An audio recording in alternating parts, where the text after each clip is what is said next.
ตัวนี้คือมันเป็นพื้นที่ที่เราจะต้องนำต่อจากโถง4นะครับนี่คือทะลวงเข้ามาได้แล้วนะครับในตอนนี้มันจะอยู่ในระดับที่เราจะต้องดำน้ำลงไปในปล่องนี้นะครับซึ่งตรงนั้นไปต่อไม่ได้แล้วจะต้องดำลงด้านล่างเนี้ยแล้วก็เบี่ยงขวาเข้าไปนะครับซึ่งพอเราเบี่ยงขวาเข้าไปเนี่ยมันก็จะใกล้พื้นที่แบบตรงจุดต้องสงสัยที่คาดว่าเขาจะอยู่นะครับตอนนี้พยายามส่งเสียงส่งสัญญาณเรียกเขาอยู่นะครับเดี๋ยวอีกสักพักหนึ่งเราจะเริ่มเคปไดฟ์ลงไปนะครับเดี๋ยวจะให้มิสเตอร์นิโกะ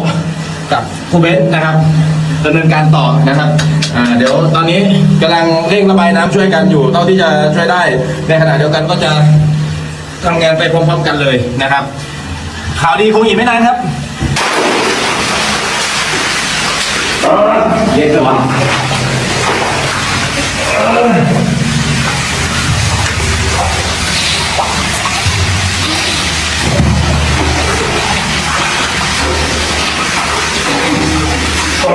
นี่ส่งขึ้นเมื่อเอาเลยจังหน่อยที่กระโตมานะใช่ไหมไปเอาให้คำเขามีเจ้ามีของในอยู่นั้นมาฝันให้ถึงว่าดีๆนะไปเข้าเถอะเข้าเขาไปนี่เขาต้องแน่นอนแล้วต้องให้ของเลยเชื่อถือเต้เขาก็มีเลยนะเขามีเจ้ามีเลยมีคนฟ้าไปอยู่พูดพี่แล้วกันว่าแล้วคำตัวจะน้องเห็นเอาไว้ให้พ่อเอาให้คำปฏิส่งให้แบบเอาไว้ให้เขาเลยว่าทิ้มเลยทิ้มเลยบอกไปแล้วเขาต้องที่ทำเทศก็ชีวิตครับดีแล้วยิงทั่วห้าแม่ไปเต้นอันนี้ก็ได้ค่ะยิงทั่วห้าเอ้ยสอนไปให้ฝันเดี๋ยวนั้นตลอดฝันเห็นพญานาคฝันเห็นนั้นตลอดสิบ่เราเก็บเราใส่ละคนค่ะฝันเห็นคนใหญ่ว่ะ2 คนบ่เอาแต่ชีวิตใส่2ซุ้มขึ้นในซ้ำหมดแล้วมีแก่จะออกแล้ว4 คนนั้นเขาก็ฝันบ่เขาก็ฝันกับเราฝันคือเดียวเลยที่บ่อ๋อจังว่าเป็นน้องดักรุ่งนี่ก็ดีแล้วก็น้องก็เรียนเลยทุกสิ่งทุกอย่างก็บอกขอที่ชีวิตเดย์แล้วก็ยอดดีน้องยอดดีแล้วจึงป้ามีบอกส่งเพราะว่าเราส่งขึ้นให้เขาเวิร์ดซะส่งขึ้นให้เขาขอให้เนอะรอดครับรอดชีวิตน้ำล่องเขาพากันวิทย์น้ำอะไรมาสิออกวิทย์ลงน้ำมันแห้งตัวน้ำมันแห้งเขาตั้งใจลุยออกเลยขึ้นไปจะออกมันก็นั้นหมดเดือนนึงน้ำมันขึ้นอีกจากมือละเตรียมจะออกนักแต่มือกูแผ่มาสวยนะล่าสุดท้ามืดได้ให้คำสัมภาษณ์บอกว่าตอนอยู่ในถ้ำนั้นฝันเห็นคน2 คนคือพญานาคน้ำมันขึ้นนั่งลงบ้านน้ำบกน่ะก็สิออกเมื่อฉะนั้นเนี่ยเพิ่นเล่าให้ฟังบอกว่าเพิ่นนั่นเลยค่ำคันว่าเอาค่ำมาแต่ชีวิตเพิ่นสิบ่รอดทางนั้นเพิ่นก็เลยทิ่มค่ำแล้วเพิ่นสิรอดอันนี้คือตามความฝันเพิ่นบอกว่าฝันเห็นพญานาคสิออกไปได้กับน้ำขึ้นมา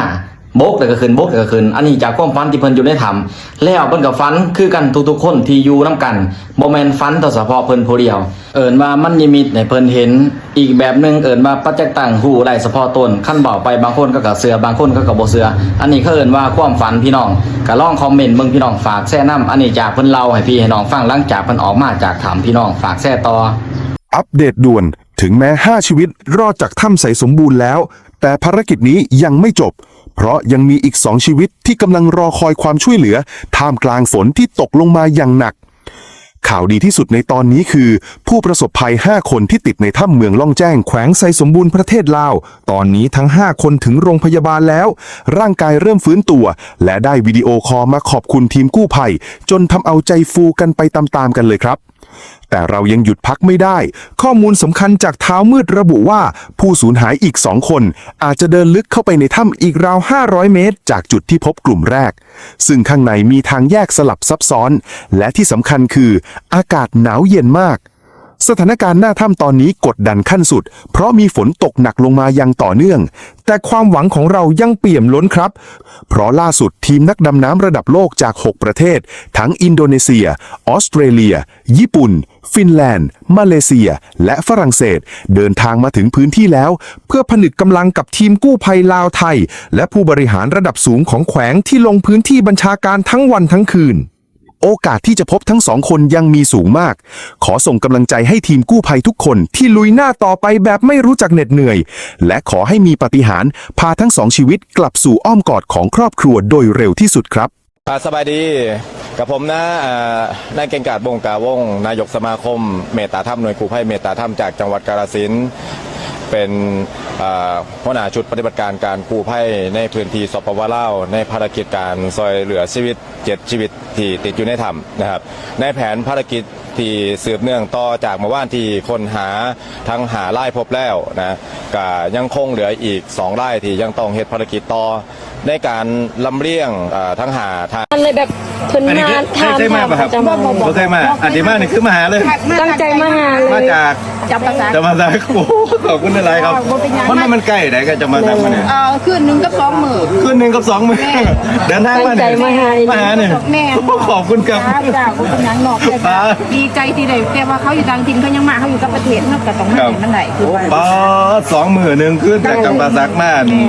มาคนเดียวแบบบ่ฮู้เลยบ่ฮู้ไผเลยแบบมาเลยแล้วก็ มาเองเลย แต่จะว่าอยากมาเห็นมาให้พามาเลย แม่ คือตั้งใจมาอีหลีครับ ใจไม่ดีเลยทีมเนี่ยทีมงานเอื้อก็บ่สนใจในหยังบัดไปก็คือไปเลยสิเขาก็ว่าเขาเสียเสียนเอาสินไปสร้างเขาอย่างมากเขาว่าแต่ว่าเห็นน้องทุกอย่างได้คิดว่าติดตามตลอดบางโทรศัพท์ได้อุ้ยบ่ได้ต้องไปคือจริงเนี่ยอยู่ใส่กี่อย่างต้องไปแล้วมาเจอน้องก็ได้ดีใจเป็นอย่าง ขอบคุณหลายๆครับ จ้าขอบคุณหมอ ขอบคุณหลายๆ แล้ว แทนของพ่อแม่พี่น้องชาวลาวทุกทั่วหน้าคลิปนี้เฮาสร้างขึ้นมาด้วยความตั้งใจจริงเพื่อส่งมอบคำขอบใจอย่างสุดซึ้งไปถึงชายที่ชื่อว่าอาจารย์ติงลี่หรือเก่งกาจบังกาวงนายกสมาคมหน่วยกู้ภัยเมตตาธรรมฮีโร่จากฝั่งไทยผู้แบกรับภารกิจอันหนักหน่วงและบ่เคยถิ่มประชาชนลาวเลยในทุกๆวิกฤตที่พบสำหรับคนลาวแล้วสื่อของอาจารย์ติงลี่คือสัญลักษณ์ของความปลอดภัยและความหวังและความไว้เนื้อเชื่อใจบ่ได้สร้างขึ้นมาเพียงแค่มือเดียวแต่ถูกหล่อล้อมผ่านหยาดเหงื่อและอุทิศตนมานานหลายปีบ่ว่าจะเป็นเหตุการณ์โศกนาฏกรรมยนต์ตกที่ปากเซหรือเหตุการณ์น้ำท่วมใหญ่ที่อัตตปืนและเหตุการณ์เฮือหลงทุกครั้งที่แผ่นดินลาวมีน้ำตาทรายคนนี้และทีมงานกู้ภัยจะยืนมือเข้ามาช่วยก่อนเสมอโดยที่บอกเคยเกี่ยงว่าจะยากลำบากหรือเสี่ยงอันตรายสำใดและในภารกิจล่าสุดที่ทำบ้านพันไซแขวงชัยสมบูรณ์อาจารย์ติงลี่ก็ยังเป็นคงผู้นำทัพกู้ภัยลุยหน้างานแทนและวางแผนประสานงานร่วมกับทีมงานกู้ภัยลาวไทยฟินแลนด์ทุกๆฝ่ายอย่างบ่ฮู้จักเหน็ดเหนื่อยคำเว้าของอาจารย์ติงลี่ที่บอกว่าตอนนี้ยังนอนบ่หลับเต็มตาเพราะสายตาของญาติพี่น้องที่ยังคงแนมอย่างมีความหวังมันคือเครื่องพิสูจน์ว่าชายคนนี้เฮ็ดเวียกด้วยหัวใจที่ยิ่งใหญ่และหักประชาชนลาวกับเป็นคนในครอบครัวของตัวเองพับออกมาได้พับออกมาได้ ตรงนี้คือมันเป็นพื้นที่ที่เราจะต้องนำต่อจากโถง 4นะครับนี่คือทะลวงเข้ามาได้แล้วนะครับ ในตอนนี้มันจะอยู่ในระดับที่เราจะต้องดำน้ำลงไปในปล่องนี้นะครับ ซึ่งตรงนั้นไปต่อไม่ได้แล้วจะต้องดำลงด้านล่างเนี้ยแล้วก็เบี่ยงขวาเข้าไปนะครับ ซึ่งพอเราเบี่ยงขวาเข้าไปเนี่ยมันก็จะใกล้พื้นที่แบบตรงจุดต้องสงสัยที่คาดว่าเขาจะอยู่นะครับ ตอนนี้พยายามส่งเสียงส่งสัญญาณเรียกเขาอยู่นะครับเดี๋ยวอีกสักพักหนึ่งเราจะเริ่มเคปไดฟ์ลงไปนะครับเดี๋ยวจะให้มิสเตอร์นิโกะกับครูเบนนะครับดำเนินการต่อนะครับเดี๋ยวตอนนี้กำลังเร่งระบายน้ำช่วยกันอยู่เท่าที่จะช่วยได้ในขณะเดียวกันก็จะทำงานไปพร้อมๆกันเลยนะครับข่าวดีคงอีกไม่นานครับ เราจะระดมสขาแกงไสสมบูรณ์เนาะเพื่อมาสนับสนุนในการปฏิบัติหน้าที่เวียกงานอยู่ในถ้ำเจ้าเนาะในจุดประสงค์ของมื้อนี้นี่ก็เพื่อเป็นการสนับสนุนในที่ว่าจะเอากล้องวงจรปิดนี่ไปเอาเข้าไปในถ้ำเป็นจุดที่2เนาะซึ่งต่อจากมือที่แล้วฮั่นเพื่อเฮ็ดให้การดำเนินงานและเฮ็ดให้ทางกู้ภัยนี่มีความสะดวกขึ้นเพราะบ่จำเป็นจะออกมานอกคือเก่าเนาะถือว่าเป็นเรียลไทม์เขาสิมีการถ่ายทอดออกมาจากเป็นเรียลไทม์จากข้างในออกมาข้างนอกเนาะซึ่งที่ผ่านมานี่ก็ทางบริษัทเราโคมสขาแขงไสสมบูรณ์เองก็ได้มีการติดตั้งสัญญาณอยู่ที่3จุดเนาะจุดที่1อยู่บ้านนั้นเป็นจุดเฉพาะกิจจุดที่2ก็อยู่หน้าถ้ำเนาะจุดที่3ก็อยู่ในถ้ำจุดประสงค์ของวันนี้ก็จะมีจุดอีกต่อไปอีกจุดหนึ่งอยู่ในถ้ำฮั่นแสดงว่าจะเป็นจุดที่3ก็จะเป็นไปได้อันนี้ขึ้นอยู่กับจุดที่4เนาะอันนี้ขึ้นอยู่กับว่าทางกู้ภัยจะนำเข้าไปได้หรือบ่ความละเอียดของกล้องนี่ก็ประมาณอยู่ที่6ล้านพิกเซลเนาะซึ่งทางบริษัทเราโทรคมเองก็บ่ได้นิ่งนอนใจเนาะถือว่าสนับสนุนเต็มที่เพื่อให้เวียกงานนี้ปฏิบัติโดยดีแล้วก็มีความปลอดภัยสูงสุดเนาะและทางนี้ก็ยืนยันว่าจะรับใช้จนกว่าสิ้นภารกิจครั้งนี้เนาะเจ้า